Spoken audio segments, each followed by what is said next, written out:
précise que c'était des erreurs involontaires, en raison notamment du fait de confusion de cartes de crédit qui se ressemblent beaucoup. Je suis conscient d'avoir eu un comportement inadéquat. Cela égratigne mon image, évidemment, et celle de mon parti. Et j'en suis profondément désolée. J'ai besoin de dire ce soir aux Genevoises et aux Genevois que j'ai caché une partie de la vérité, que ça n'est pas admissible, que je le regrette profondément.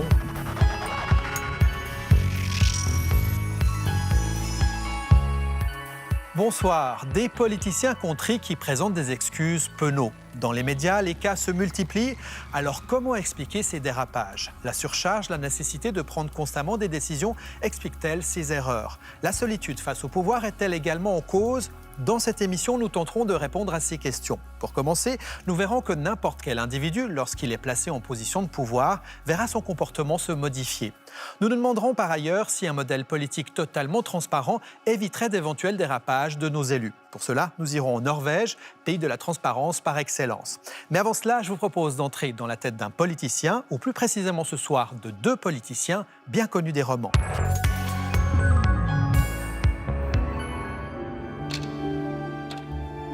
C'est midi, le temps est passé, c'est écoulé, les bureaux de vote sont fermés dans tout le canton. On est toute une équipe, on part à Sion. Et on commence à recevoir les résultats d'un bureau après l'autre. Plus rien ne peut être fait. Maintenant, en réalité, je suis déjà élu ou pas élu. Je le serai simplement dans quelques heures. Puis petit à petit, les résultats tombant, je réalise que, selon toute vraisemblance, je vais être élu.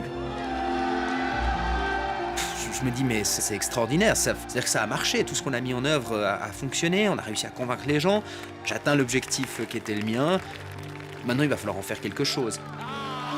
La question qu'on se pose, c'est est-ce qu'on a le niveau? Est-ce qu'on est assez bon pour le travail qui va être là? Je réalise la tâche qu'il y a et le pouvoir nouveau qui m'est donné. C'est un rêve d'enfant qui se réalise, je vous promets une chose. Je vais tout faire, tout donner. Que se passe-t-il après l'élection pour un élu? Après la fête, les applaudissements, les fleurs et la liesse populaire. En quoi la nouvelle fonction et le pouvoir qui l'accompagnent vont-ils changer l'homme?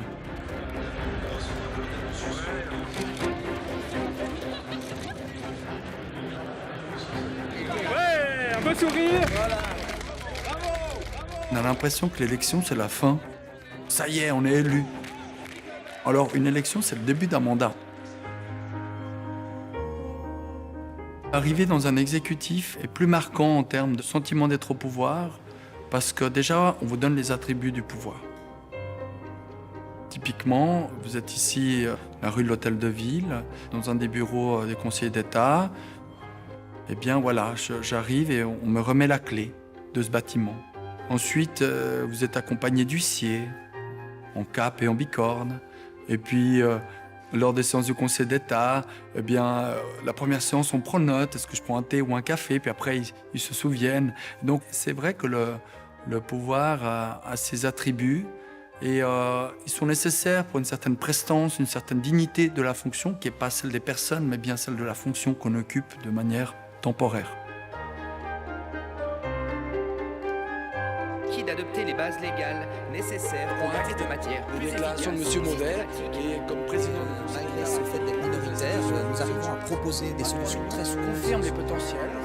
Dans le cadre de la loi sur l'asile. Le nouveau mandat d'un élu déclenche forcément un tourbillon de sollicitations qui peuvent être plus ou moins agréables. Si jeune et déjà arrogant. Quel compliment. La notoriété, ça vous rend fou. Ça vous rend... En fait, c'est là où vous perdez les pédales. C'est assez sucré, la notoriété, quand on vous reconnaît dans la rue, quand on vous fait des compliments, puis même des fois des injures, ça peut être amusant, vous vous sentez quelqu'un. Et quand vous faites de la politique, vous pouvez très vite avoir l'impression que le monde tourne autour de vous. Et je crois que c'est assez dangereux, parce que vous finissez par perdre complètement le sens des réalités. Ces deux politiciens nous ont parlé de leur rapport au pouvoir. Si du point de vue des idées tout les oppose, ils ont un point commun. Le pouvoir les attire depuis qu'ils sont tout jeunes. Comment est-ce que vous définissez le pouvoir? C'est la capacité d'agir. Fondamentalement, c'est ça. C'est un moyen, c'est pas une fin. Le pouvoir m'attire et c'est ce qui est fantastique en politique. Je pense pas que c'est quelque chose de négatif, au contraire, je crois que c'est quelque chose de plutôt motivant. Ce qui est intéressant en politique, c'est précisément de pouvoir faire quelque chose, d'avoir un impact sur les choses. Et moi, c'est comme ça que je définis le pouvoir et c'est en effet ce qui est le plus stimulant en politique. Rechercher la lumière, agir, dominer. De l'avis des spécialistes, on retrouve ces 3 ingrédients dans la personnalité des politiciens. La recherche du pouvoir s'inscrit dans une histoire humaine. Souvent, cette recherche peut avoir un rôle de compensation, c'est-à-dire de venir colmater des failles ou des déceptions, ou même encore une tristesse, des difficultés qui datent de l'époque de notre enfance. Et on ne peut pas interpréter ce qui se passe une fois qu'une personne est au pouvoir sans connaître mieux qui a été avant, quelle était sa trajectoire. Je me présente, je m'appelle Philippe. Je voudrais bien réussir ma vie, être élu. Philippe Nantermo, c'est une ambition décomplexée qui ne date pas d'hier. À 12 ans, on le trouve déjà dans nos archives, en pleine action et impatient de grandir. Choisissez votre tête. Maintenant, je fais aussi un peu de programmation pour une petite entreprise que j'ai créée en 1996, au mois de novembre, qui s'appelle Résolution. On est une bande de copains. Tout petit, j'avais peut-être d'autres ambitions que la politique, mais j'avais envie de faire quelque chose, disons, où on pouvait avoir une influence sur le monde d'une manière ou d'une autre. Quand je me souviens des jeux que j'avais enfant, j'étais toujours le chef. J'ai plus de place sur mon disque dur. Oui, je pense qu'on peut dire que j'avais des attitudes qui pouvaient donner l'idée que j'allais faire de la politique plus tard.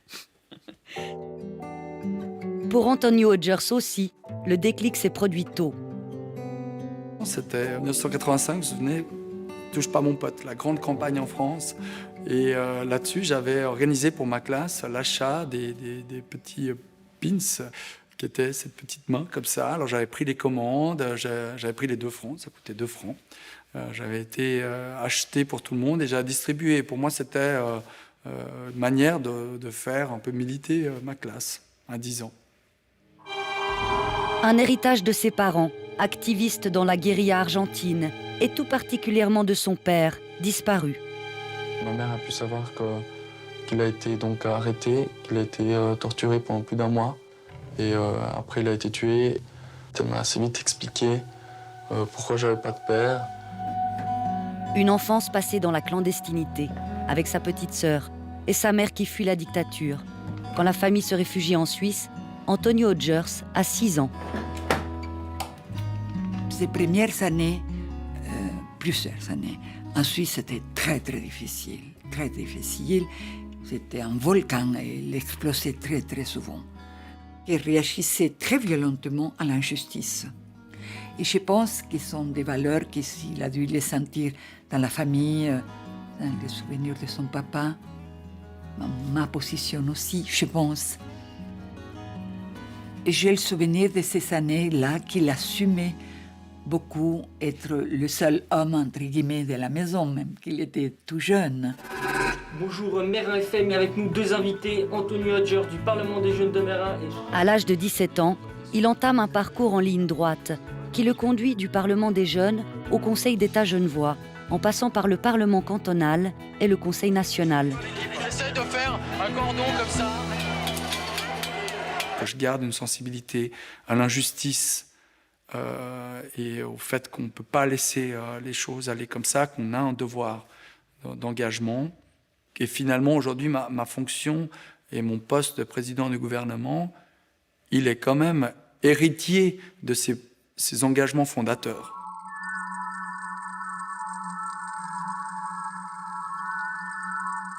Dick Marty, bonsoir. Bonsoir.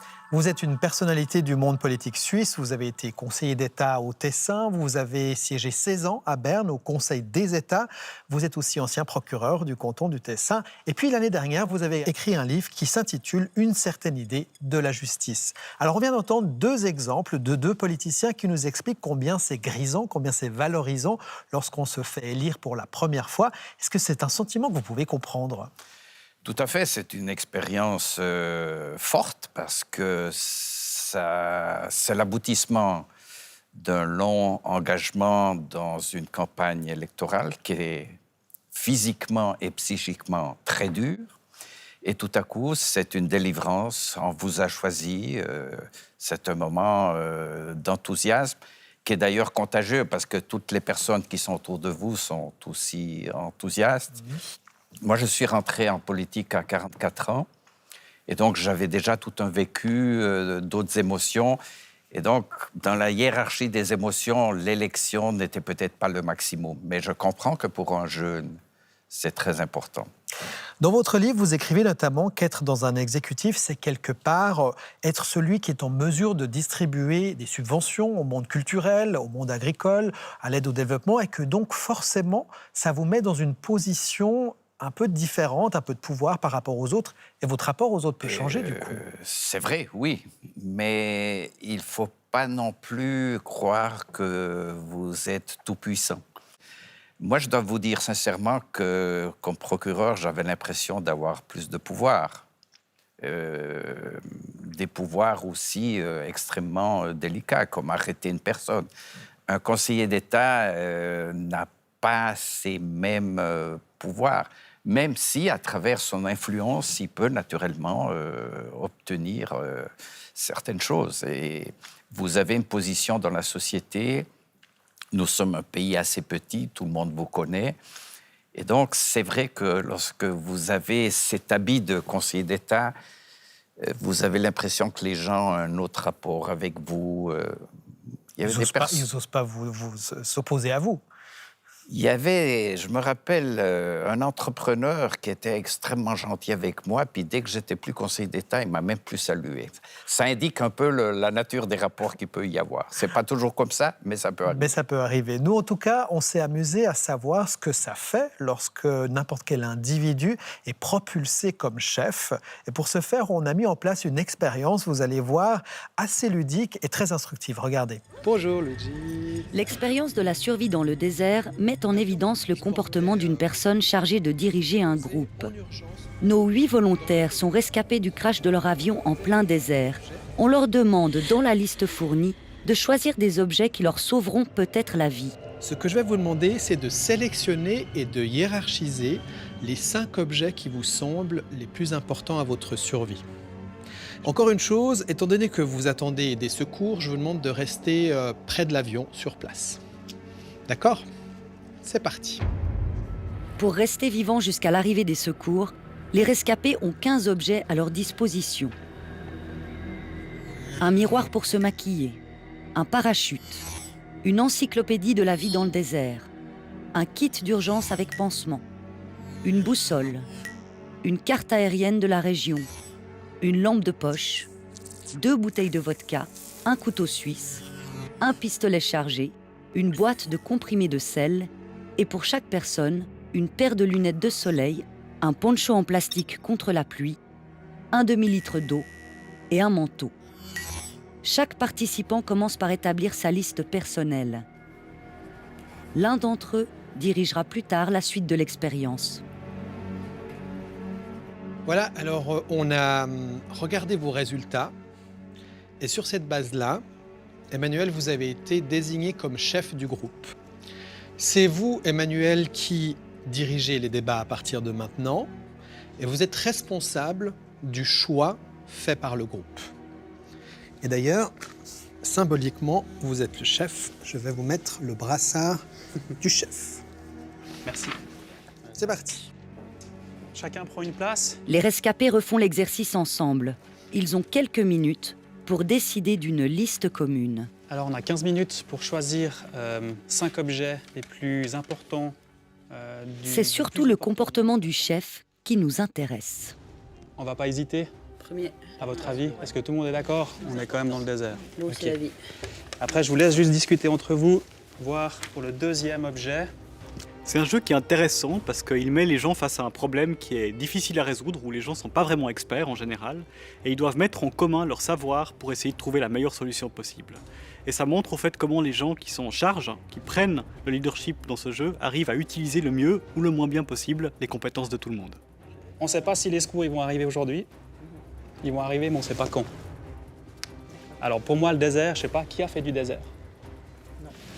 Moi, j'ai fait du désert. J'ai traversé le désert d'Australie.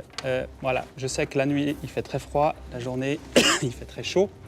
Et puis les toiles sont assez importantes. Je me suis senti en confiance avec le chef parce qu'il avait l'air de bien connaître, d'avoir une expérience du désert. Et je trouvais que ses choix étaient assez... Il a réussi à me faire changer d'idée sur les choix que j'avais faits auparavant. Non, le couteau suisse, pour moi, il est inutile. Je sais pas, couteau suisse? Donc si c'est cela, non. Non, c'est celui-là qu'on a, on n'a rien d'autre. Valorisé par son rôle, Emmanuel se sent très compétent. Mais il ignore que la plupart des participants ont fait des choix plus justes que les siens. En écoutant les autres, il donnerait donc de meilleures chances de survie à son groupe. Un bout de bois. Je pense que ça a été assez facile parce que j'amenais vraiment l'utilité de l'objet que j'avais choisi. Donc du coup, il y avait réflexion du groupe et je pense que ça a été mon point fort. Alors dis-nous peut-être déjà toi ce à quoi tu penses. La carte aérienne, parce qu'on ne sait pas justement quand va venir les secours. S'ils ne viennent pas dans 2-3 jours, il va falloir qu'on bouge quand même. Une boussole, ça va nous permettre de nous guider sur la carte. Et donc, tu sais pas si tu es loin du sud? Parce qu'ils nous ont dit qu'on devait rester proche de La réalité, elle est quand même qu'après un crash d'avion, on n'a jamais retrouvé tout de suite un avion. Alors, je me suis pas sentie écoutée. Pour moi, il y avait absolument pas besoin de boussole puis de la carte parce qu'on devait rester là. C'est délicat de dire à quelqu'un qui est très sûr de lui qu'il est peut-être pas si bon et qu'il faut plus écouter les autres. Il faut aussi être très sûr de soi pour le dire. Boussole? Je suis d'accord, boussole. Après, d'un autre côté, tu disais qu'on peut se repérer par rapport au sud. Ce qui se passe, c'est qu'on met les gens en situation de pouvoir et puis certaines personnes peuvent se sentir un peu grisées par ce pouvoir et se dire mais vu que j'ai ce pouvoir, j'ai une responsabilité et je dois être la personne la plus performante qui impose son avis, qui donne son point de vue et qui influence le plus le résultat final. Et malheureusement, si les gens font beaucoup ça, le risque c'est que leur avis personnel n'est peut-être pas la bonne solution. Il faut juste qu'on active un petit peu parce que je pense que ça, le temps passe. Carte. La carte, je pense qu'elle est quand même importante. Bah oui. En hiérarchie, haut, parachute, boussole, carte, couteau. Selon les spécialistes de la survie, c'est en signalant sa position et en attendant les secours sur les lieux du crash qu'on a les meilleures chances de se tirer de cette situation. Les 5 objets les plus utiles sont donc le miroir pour faire des signaux aux sauveteurs, le manteau qui protège aussi bien de la chaleur que du froid, l'eau pour l'hydratation, la lampe de poche pour faire des signaux de nuit et le parachute visible de loin qui prodigue également de l'ombre. Le groupe d'Emmanuel a choisi seulement 2 des 5 objets les plus utiles, l'eau et le parachute. La boussole et la carte ne servent à rien si le groupe suit la consigne et reste proche de l'avion. Quand Emmanuel découvre les bonnes réponses, il tombe de haut. Oui. Maintenant que vous avez les résultats, si on vous demandait de diriger un groupe a posteriori, est-ce que vous changeriez? J'essaierai d'être plus à l'écoute, d'essayer d'interviewer, en tout cas de chercher pourquoi les personnes ont eu plus besoin d'un objet ou d'autres, leur idée en fait. J'essaierai d'amener une discussion de groupe plus présente. Il y avait des personnes assez en retrait, des personnes un peu plus présentes, comme moi. Mais du coup, je suis le chef, du coup, moi j'ai ce rôle-là d'être quand même présent. Donc, j'essaierai de faire parler un peu plus les gens. Placés en position de pouvoir, nous réagissons presque tous comme Emmanuel. La responsabilité nous pousse à imposer notre avis aux autres. Rares sont les chefs moins directifs. Nous répétons l'expérience avec Médina, une nouvelle venue qui remplace Emmanuel. On va devoir débattre ensemble pour faire le choix. Donc, je vous écoute. Qu'est-ce que vous proposez? Les mêmes rescapés argumentent à nouveau sous sa direction, toujours sans connaître les bonnes réponses. Du soleil aussi.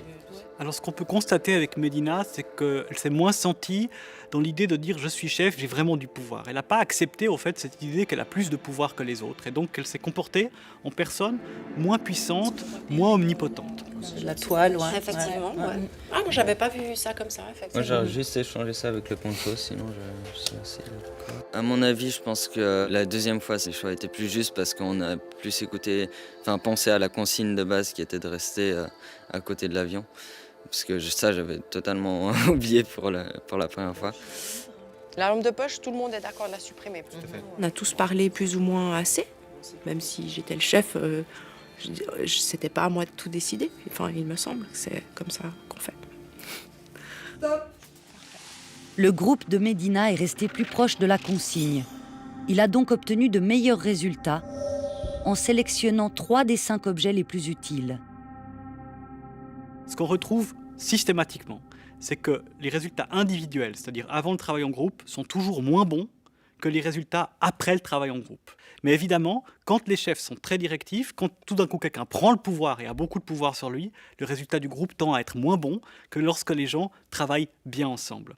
Ce qui est important de comprendre, c'est que quand on donne du pouvoir à quelqu'un, si je vous donne du pouvoir, c'est pas parce que vous êtes meilleur que les autres, c'est parce que vous avez une mission à accomplir d'abord. Et si le chef qui obtient ce pouvoir réussit à avoir la mission dans son cœur, plutôt que juste son pouvoir dans la tête, eh bien le résultat est souvent meilleur. Tout commença lorsque les grands anneaux furent forgés. 3 furent donnés aux elfes, immortels, les plus sages et les plus respectables de tous les êtres. 7 aux seigneurs nains, grands mineurs et sculpteurs de la montagne. Et 9 anneaux furent donnés à la race des hommes, qui par-dessus tout désiraient le pouvoir. Dans la culture populaire, effectivement, Le Seigneur des Anneaux, je pense, un des ouvrages du XXe siècle qui décrit très bien comme le pouvoir corrompt, en fait. Il corrompt et tous les personnages, y compris les personnages positifs et vertueux que sont les hobbits ou même les elfes, eh bien, au bout d'un moment, se font grignoter par ce pouvoir. Dans Le Seigneur des Anneaux, vous êtes qui? Le Hobbit? Non, alors... je suis absolument pas projeté... Vous devez combattre. Je sais très bien ce que j'ai à faire. L'anneau m'a été confié à moi. C'est ma tâche, la mienne, à moi seul. Est-ce que vous vous entendez, monsieur Frodon? Vous avez vu le ton que vous prenez?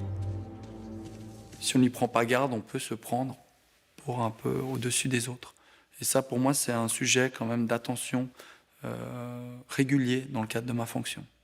Je ne m'estime pas spécialement pur, hein, ceci dit. C'est-à-dire que, justement, je pense que les gens qui s'estiment totalement purs, ben, c'est déjà un signe d'une vanité mal placée. Finalement, je crois qu'il faut accepter ces parts d'ombre. On ne peut pas rester pur et vierge en accédant au pouvoir. C'est une illusion, en fait. C'est faux. Le pouvoir agit sur tout le monde et plus encore sur les jeunes politiciens. À 31 ans, Philippe Nantermo se rend à sa première session au Parlement fédéral à Berne. Des années qu'il rêve de ça. On peut entrer dans la salle. Faut aller voter, quoi. C'est la première fois que vous présentez. Non, c'est la... non, c'est la 4e fois. Depuis que je suis majeur, j'ai toujours voté pour moi, quoi. Quand vous êtes très jeune, les gens vont être rapidement séduits. Ils vont avoir la tendance à l'idéalisation. Beaucoup plus que vous avez quelqu'un qui est en midlife. Je me suis exprimé à la première séance de groupe. Je me suis levé, j'ai pris la parole et en fait ça se fait pas. Et je le savais pas, ou je le savais plus ou moins, je voulais faire semblant de pas le savoir. Mais il y a même le matin qui en a parlé en disant voilà, l'excité est arrivé, il a pris la parole à la première séance, puis là non, j'ai pas été pris au sérieux. Et de l'autre côté, quand vous êtes jeune, vous pouvez être dans une situation où vous devez épouser un rôle, mettre des habits. Et les habits peuvent être parfois trop larges pour ce que vous êtes. Pas pour ce que vous pouvez devenir, mais pour ce que vous êtes au moment venu. Parce qu'on n'est pas encore nécessairement prêt, pas suffisamment prêt, mais il faut parfois faire semblant de l'être. Oui, je pense que j'ai peut-être commencé à petit trop jeune. Et je pense qu'on est jeune, 15, 20, même jusqu'à 25 ans, on est particulièrement sensible finalement à ce besoin de reconnaissance, à ce regard externe. Et ça peut être un jeu un peu pervers, c'est-à-dire qu'on peut avoir tendance à trop se conformer à l'image qu'on attend de nous, que les médias attendent de nous, finalement une caricature de nous-mêmes, et qu'il y a un risque de se créer en fonction du regard des autres et pas finalement en fonction de ce qu'on a dans le ventre. C'est un formidable révélateur de qui on est, le pouvoir. Même par rapport à l'être qui est au pouvoir, c'est un révélateur. Il y a des personnes qui peuvent être étonnées de voir comment ils peuvent réagir peuvent réagir dans des situations de pouvoir par rapport à qui ils ont été dans le passé. Donc, c'est un révélateur parce que ça a un effet de microscope. Des éléments qui n'étaient pas visibles deviennent visibles. Et alors, évidemment, les éléments qui deviennent visibles peuvent être du registre de la lumière, comme peuvent être du registre de l'ombre.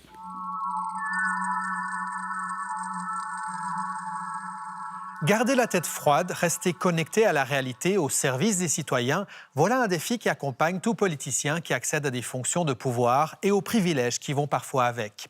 Avoir le discernement nécessaire à chaque instant, à chaque prise de décision, n'est pas forcément chose aisée. Le danger d'une éventuelle dérive, d'un comportement inadéquat est réel.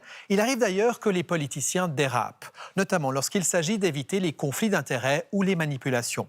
Notre témoin Philippe Nantermo en sait quelque chose. Parfois, il faut aussi admettre qu'on fait des erreurs. On prend des décisions toute la journée, en permanence. On vote je ne sais pas combien de milliers de fois par année. On peut parfois se tromper, comme tout le monde. On n'est pas infaillible. Je pense que c'est important de temps en temps de le reconnaître quand ça arrive.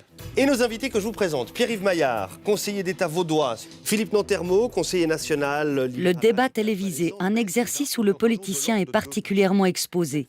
L'émission Infrarouge traite ce soir-là de l'augmentation des primes d'assurance maladie. On fait le débat qui se déroule assez bien, hein. C'était pas facile parce que j'ai en face de moi Pierre-Yves Maillard, qui n'est pas le dernier en matière de politique de la santé, puis qui est un redoutable débatteur. J'ai l'impression que le débat se passe pas trop mal pour moi. On s'envoie quelques pics comme ça doit se faire. Il y a ces 5 ou 7 dernières minutes où tout à coup... Arrive la question embarrassante, celle des groupes de réflexion rémunérés par les assureurs maladie. Oui. Philippe Nantermo, vous fréquentez ces séances de consultation? Pas encore, mais j'ai été invité et j'ai accepté parce que ça fait 2 ans que je travaille régulièrement avec le groupe Mutuel. Ça ne pose pas un problème, Philippe Nantermo, de recevoir de l'argent de la part d'une caisse maladie quand on siège à la commission de la santé? 2000 francs pour une journée de séance, monsieur Nantermo, c'est juste pas acceptable. Puis là, Pierre-Yves Maillard s'énerve, me rentre dedans, dit que c'est inadmissible. Et puis, je tente de me défendre très mal. Et puis voilà, le débat s'arrête là-dessus. Et donc je pars, je reste même pas pour boire un verre parce que j'avais la tête là-dedans. Puis je suis dans le train, j'étais vraiment pas bien. Et puis il y a ma mère qui m'appelle et puis qui m'engueule, qui me dit que c'est pas possible, je peux pas, ça correspond pas à ma manière de faire de la politique et à ce que j'ai promis. Et j'ai pas eu cette lucidité. Peut-être que c'est les 10 000 francs qui m'ont aussi... Évidemment, je suis un homme comme tout. En fait, ces groupes de réflexion rémunérés, ça n'a rien d'illégal. Beaucoup de parlementaires y participent. Philippe Nantermo l'avait d'ailleurs annoncé en toute transparence. Je cogite et j'ai pas beaucoup dormi cette nuit-là. Je me suis dit, mais en fait, ouais, je suis acheté. Si je reste dans ce groupe, finalement, je touche de l'argent pour écouter les arguments, ça va pas. Et le matin même, j'annonce que j'ai pris la décision de me retirer de ce groupe. Je maintiens, je suis favorable à une politique libérale de santé, mais à la fin, si on veut la défendre, il vaut mieux de ne pas avoir un fil à la patte. Dick Marty, comment faire pour qu'une femme ou un homme politique reste intègre? Quelle est la ligne de conduite, selon vous, à adopter pour ne pas déraper? Vaste question. Je crois qu'on peut faire des erreurs. L'important, c'est de le reconnaître rapidement. Et puis, je crois qu'un bon politicien doit surtout s'entourer de collaborateurs valables. Et là, je pense qu'on fait souvent une erreur, c'est de choisir des personnes qui nous ressemblent. Et ça, c'est, à mon avis, une grave erreur. Il faut choisir les personnes qui ont les qualités qui peut-être vous n'avez pas ou pas suffisamment développées. Et il ne faut surtout pas des gens qui disent toujours oui. Il faut des gens qui soient critiques. Et avec cela, avec ces bons choix, je crois que vous avez fait déjà au moins la moitié du travail. On dit souvent qu'en Suisse, le pouvoir, la prise de décision est tellement diluée que c'est impossible de se sentir tout puissant. Vous êtes d'accord avec ça ou il peut y avoir quand même ce sentiment-là ?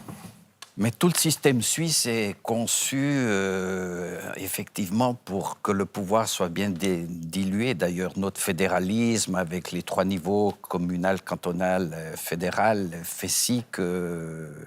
Et d'ailleurs, en Suisse, on n'aime pas ceux qui dépassent. Les têtes qui dépassent. Donc, on parle souvent de l'effet tendeuse. On n'aime pas. Mais le fait que les hommes et les femmes politiques dans ce pays eux-mêmes se disent « ça ne peut pas m'arriver à moi » puisque on est dans un pays où il y a la collégialité, où on ne décide pas tout seul, est-ce que ce n'est pas justement là le danger premier, de se sentir immunisé? C'est le danger de toutes les institutions où on ne se sent pas responsable pleinement parce que la responsabilité est diluée avec beaucoup d'autres membres. Mais ce n'est pas seulement la politique.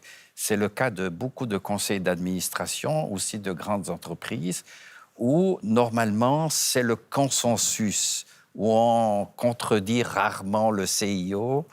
Et en politique, c'est un peu la même chose. Et ça, effectivement, ça peut être un danger. Nous sommes allés voir nos deux politiciens, Antonio Hodgers et Philippe Nantermo, pour qu'ils nous expliquent quelles sont leurs façons de se protéger, quels sont leurs garde-fous pour éviter la dérive dans leurs fonctions. Regardez. Il aime la course à pied et son Valdilier natal. Il est aujourd'hui vice-président du PLR Suisse. Merci d'accueillir Philippe Nantermo.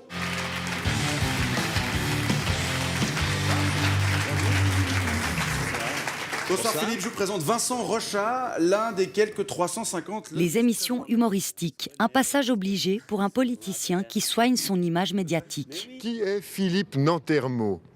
Oula, alors je sais pas. C'est un nom qui me dit quelque chose. Mais Philippe Nantermo. Un blond avec une tête à claque. Bon, radical. Oui. Malaisant. Oui, c'est juste. Ouais. Voilà. Donc une tête à... Ouais, à claque. Quand on commence à se prendre au sérieux, je pense qu'on fait les choses mal. Il faut savoir des fois prendre un peu de recul avec ce que vous faites, ce que vous êtes, et puis réaliser qu'on est très vite oublié en politique. D'ailleurs, je défie des gens qui n'ont pas la tête dedans tout le temps de citer 10 conseillers nationaux des années 90. Un minimum d'autodérision, c'est un premier garde-fou pour un politicien. Un deuxième, savoir bien s'entourer. Bonsoir, désolé du retard. Ici, l'équipe de campagne de Philippe Nantermo réunie au complet. Ils sont dévoués, mais pas complaisants pour autant. On a un peu serré le budget de l'OFS d'ailleurs, en se disant que si on leur serrait un peu le budget, ils en feraient moins. Jusqu'à quel point on est solidaire d'assurer un minimum vital à ces gens qui vivent dans la misère? Enfin, j'en sais rien. Si je commence à développer sur la solidarité, alors pourquoi je ne développe pas sur la formation, sécurité la ou sur les tribunaux? Je suis d'accord. Moi, j'avais juste envie de te dire, ce texte est trop général, trop vague, il n'y a pas de proposition concrète. Et je trouvais que Alors j'ai la chance d'être entouré de gens déjà qui me ramènent un peu sur terre quand c'est nécessaire, qui n'hésitent pas à se moquer de moi quand il le faut, c'est très utile. Je suis pas... Non, Ensuite, je me suis vraiment fixé comme objectif de ne faire que de la politique. Moi je suis avocat, j'avais vraiment à cœur d'avoir cette profession à côté de mon mandat et de le faire bien. Parce qu'à un moment donné, tu dis stable, après tu faire le point sur... Un troisième garde-fou particulièrement important pour qui est élu dans un exécutif, éviter de se dissoudre dans son mandat. Je suis assez au clair que tout ça n'est que provisoire et que, en fait, c'est une fonction, donc c'est un rôle, mais ce n'est pas vraiment moi. Le fait de ne pas fusionner l'Antonio réel avec le président du Conseil d'État Hodgers, d'avoir cette séparation-là, elle est pour moi fondamentale dans mon équilibre psychique, dans mon rapport au pouvoir, finalement. Sur l'évaluation de la précédente convention d'objectifs, et puis on va attaquer les travaux pour la nouvelle. J'ai réalisé que cette fonction, elle a une telle charge mentale, même travaille beaucoup d'heures, mais c'est pas ça le plus fatigant, c'est vraiment de tout le temps y penser, en fait, d'être en permanence dans sa fonction. Et ça, c'est le piège que j'ai assez vite vu, c'est de ne pas décrocher, de croire qu'on est indispensable en permanence.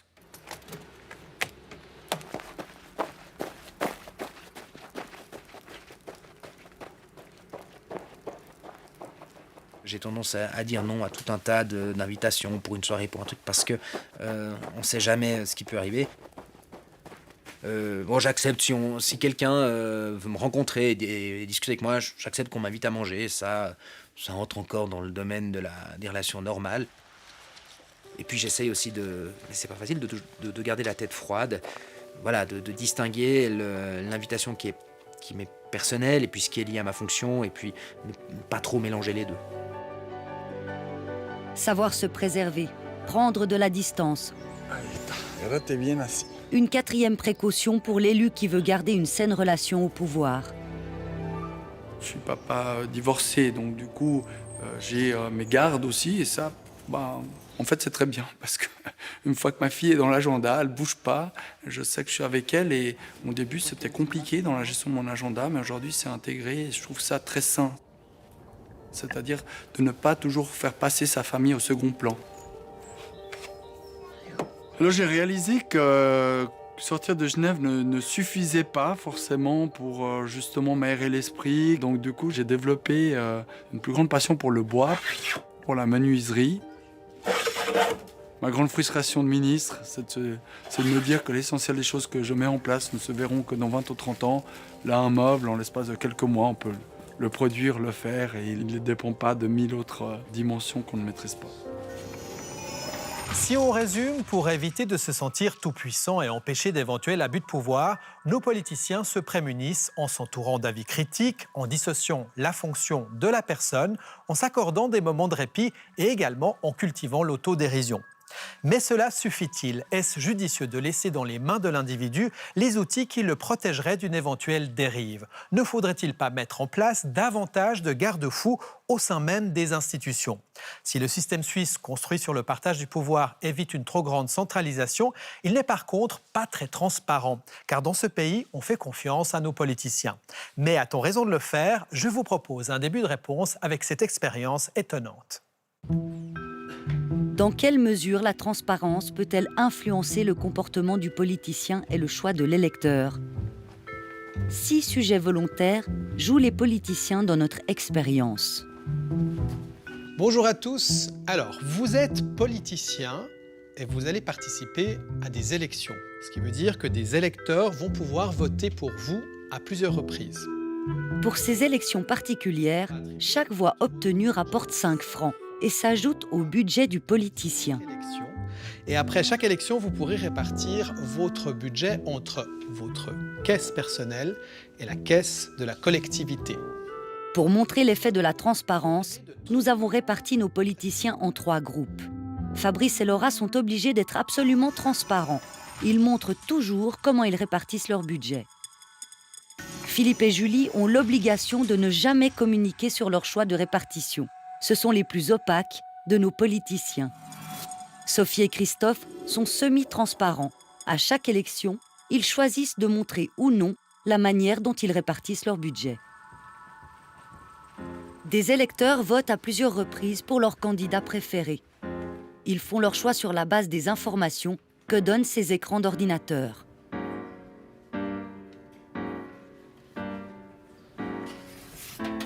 Après chaque vote, les politiciens découvrent le contenu de leurs urnes, convertissent leur voix en pièces de 5 francs et répartissent ce budget entre leur cagnotte personnelle et la caisse de la collectivité. Détail important, la cagnotte des politiciens leur appartient vraiment.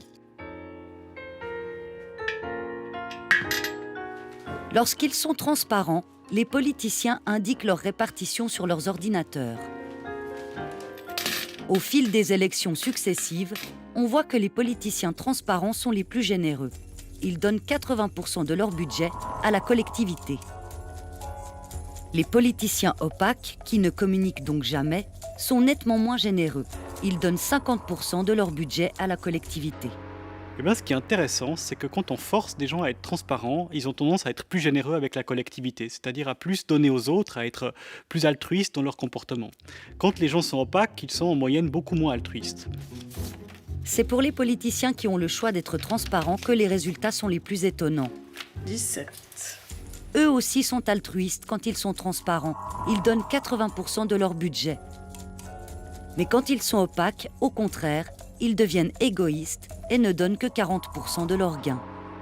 Au moment où finalement j'avais la possibilité de ne pas montrer ma répartition, je pense que j'ai été tentée d'en garder un peu plus pour moi.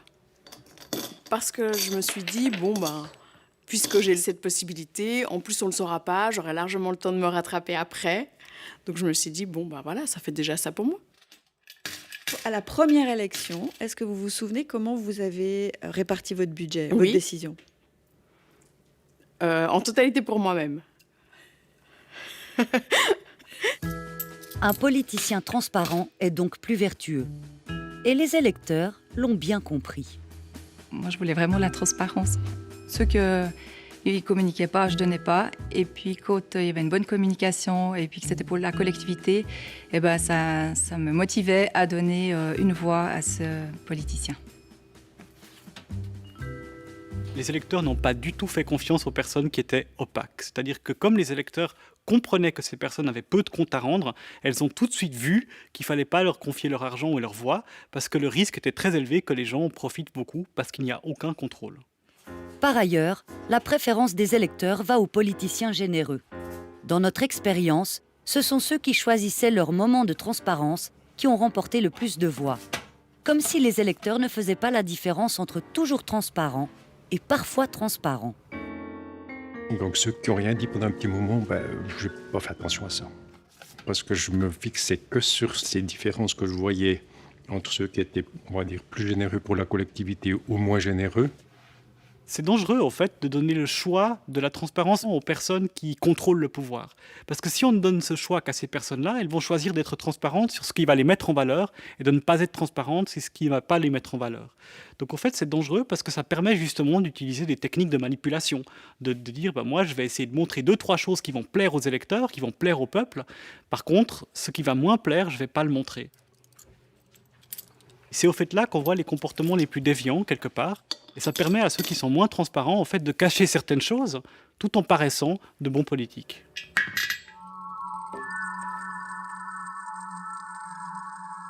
Dick Marty, on vient de voir dans cette expérience que la transparence rend plus équitable et plus généreux le politicien. Elle rend aussi plus confiant l'électeur. Dans votre livre, vous dites que la transparence est un principe fondamental de la démocratie. Pourquoi vous dites ça ?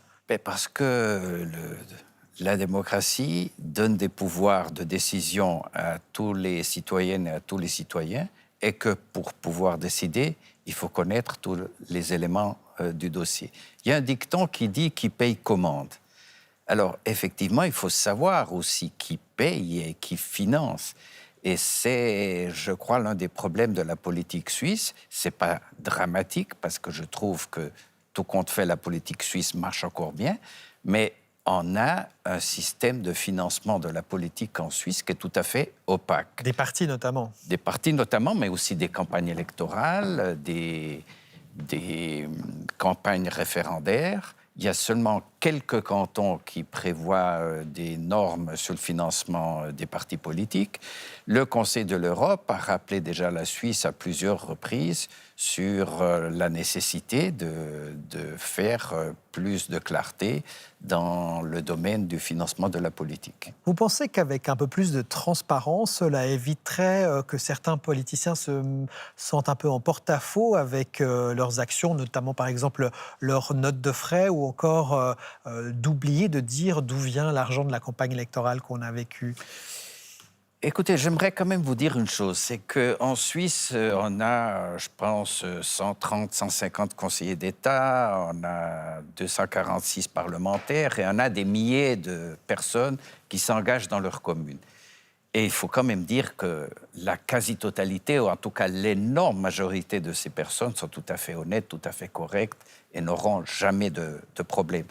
Donc, je ne crois pas qu'on puisse prendre les quelques cas qu'on a eus pour tirer des conclusions sur l'ensemble de la classe politique. En tout cas, lorsqu'on pense transparence des États, on pense tout de suite aux pays du Nord. Et du coup, nous, on a décidé d'aller voir d'un peu plus près comment ça marche là-bas. On a pris l'exemple du maire, ou plus précisément de la maire d'Oslo, en Norvège. À 8h du matin, dans la lumière hivernale, Marianne Borgen quitte sa petite maison de la banlieue d'Oslo. Elle rejoint la station de métro la plus proche, direction l'hôtel de ville, à 20 minutes de là.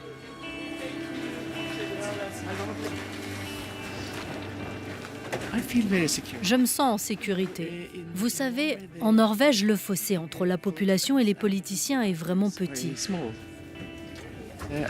En hiver, la plupart du temps, j'utilise le métro et mon vélo en été. J'aime ça, c'est une bonne manière d'entrer en contact avec les gens, de leur parler. La plupart du temps, ce sont des rencontres positives. Il arrive que les gens soient fâchés, qu'ils pensent que la politique que nous menons n'est pas celle qu'ils souhaiteraient, mais je leur parle, j'ai un dialogue avec eux, c'est mon boulot.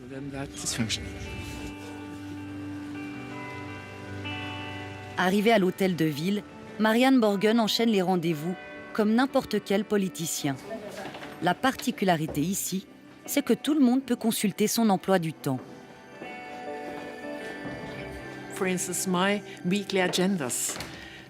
Mes agendas hebdomadaires sont ouverts au public afin que tout le monde puisse voir à quoi je passe mon temps. Avec quelle ONG, quel genre d'institution, avec quelle personne je dialogue, où je vais prononcer quel discours, etc. Est-ce que c'est votre vrai agenda? C'est mon agenda pour tout ce que je fais en tant que mère. Je n'ai fait que des expériences positives avec ça. Mais bien sûr, si je vais chez le médecin ou si j'emmène mon petit-fils chez moi pour le souper, je ne le mentionne pas. Vous savez, quand j'ouvre mon agenda au public, c'est une manière pour moi de témoigner ma confiance dans la population. Et aussi, je pense de dire que je ne crains pas de montrer quelles sont mes priorités, afin que chacun puisse les commenter, me faire des critiques à ce sujet. Pour moi, c'est une manière de bâtir la confiance.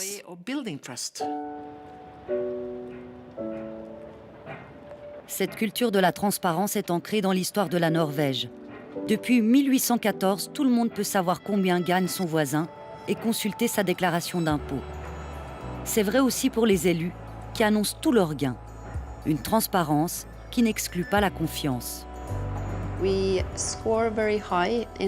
Nous sommes très bien placés dans les classements internationaux pour le niveau général de confiance, mais aussi pour le lien de confiance en nos politiciens. Mais en même temps, nous savons tous qu'il faut du temps pour établir la confiance. Nous disons souvent que la confiance se construit millimètre par millimètre, alors qu'elle peut être détruite d'un seul coup. Même dans ce paradis de la transparence, cette ONG reste vigilante. Si vous représentez le peuple, je pense que vous avez l'obligation, dans une certaine mesure, de vous assurer que vous n'êtes pas biaisé, que vous n'avez pas de conflit d'intérêts. C'est important d'éviter le favoritisme et le népotisme dans une société.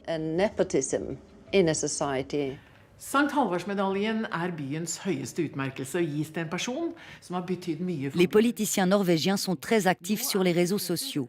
Toutes les occasions sont bonnes pour montrer à quel point Madame la maire est proche de ses administrés et aussi pour jouer la transparence à propos de son budget. Tout notre budget, tout ce qui concerne la manière dont nous, politiciens, utilisons l'argent est ouvert. Quand je prends un taxi, je dois donner un reçu, écrire pourquoi je l'ai pris, de quel endroit, à quel autre. C'est tellement important que ces choses soient transparentes. De cette manière, les médias et d'autres personnes peuvent aller voir et vérifier.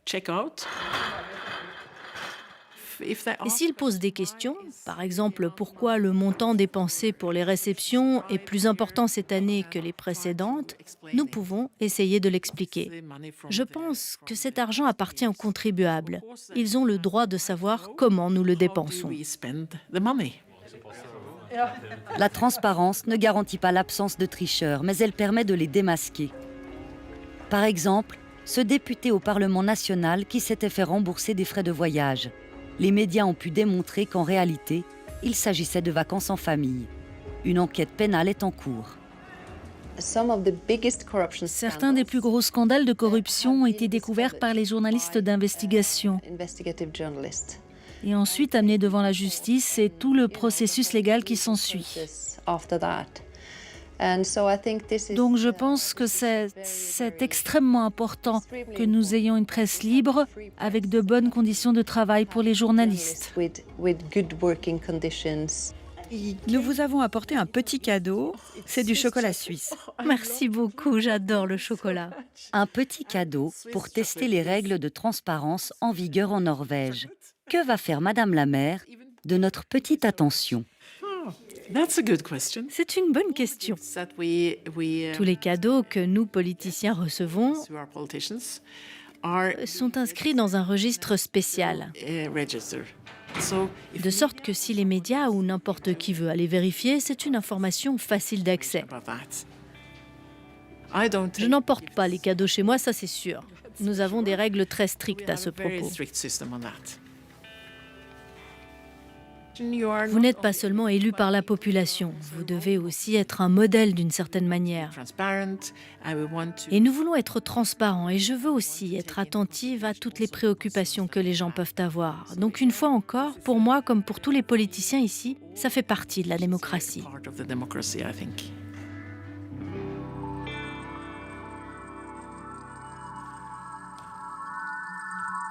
Dick Marty, dans l'absolu, être totalement transparent, je dis sur les frais de fonction, sur l'agenda en ligne, sur mettre carrément une liste des cadeaux reçus sur Internet, pour vous, c'est judicieux ? Ça peut être judicieux, mais il ne faut pas penser que cela nous met à l'abri de toute surprise. Vous savez, une personne peut être honnête et agir éthiquement, même si elle ne met pas son agenda sur Internet. Donc, oui, la transparence, mais la transparence en soi ne suffit pas. Il y a la personne, son honnêteté et sa dimension éthique qui reste le facteur principal. Dick Marty, merci. Merci à vous.